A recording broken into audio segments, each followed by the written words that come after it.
Les différentes couleurs de pigments utilisées pour faire de la pierre ou de la brique sont le noir, le rouge, pierre naturelle, terre pourrie,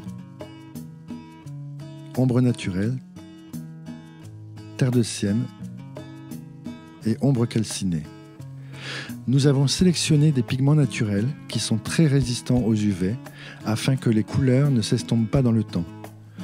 Chaque pigment a une densité différente, qui de plus peut varier dans le temps car les pigments se tassent naturellement en restant stockés dans leur emballage.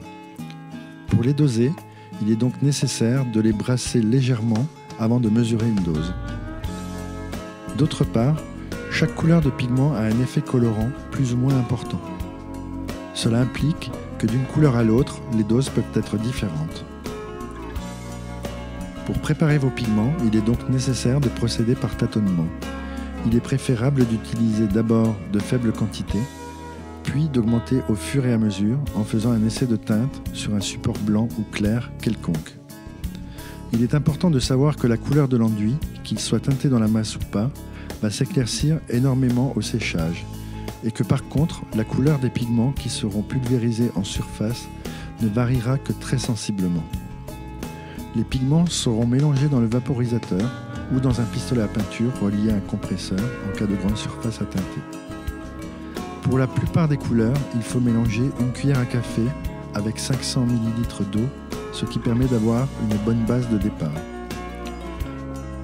Attention, les pigments noirs et rouges ont un très fort pouvoir de pigmentation.